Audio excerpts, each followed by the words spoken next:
Now, some have said that you really can't affirm just one or two or three of those doctrines when referring to the 5 points, but they really all go together. If you're going to affirm them, you affirm them all. Would you agree with that? Well, I would just say as soon as you affirm that God is sovereign in everything and everything is by grace, that's where you have to go. Otherwise, you're saying that God is not sovereign in some of those elements.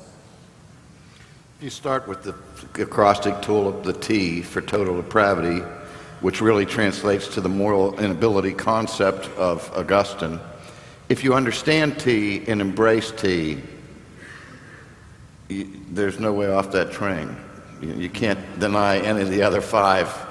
I used to teach at college, and I would labor the T with my students in the class, and when I was done with the T, I would say, how many of you affirm this? And I had 30 kids in the class, and they all raised their hands. And so on the left-hand side of the blackboard, I wrote the number 30, and then I underlined it and asked to the janitor, please do not erase. And so we went to U, unconditional election. And it was like we started with 30 little Indians, and it was 29, 28, 27 little Indians. The further we went down and saw the implications of total moral inability, the more they had to retract their initial affirmation.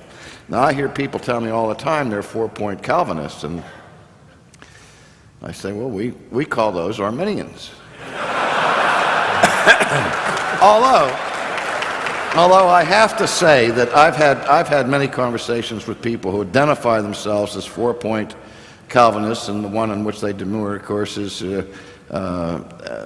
definite atonement, or particular redemption, or what we call limited atonement, which, of course, is the easiest one, I think, to affirm. But every time I hear somebody say that, I make the assumption that if they really believe the other 4, they just don't understand this doctrine.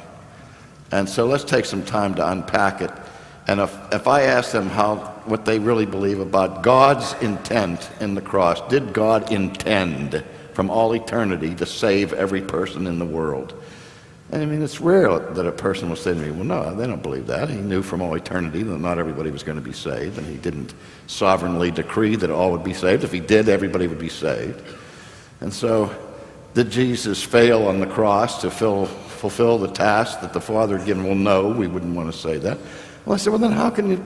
They just didn't understand the doctrine.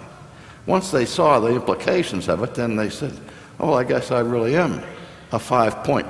But again, to be a Calvinist, as Al's already said, it's not a matter of arithmetic.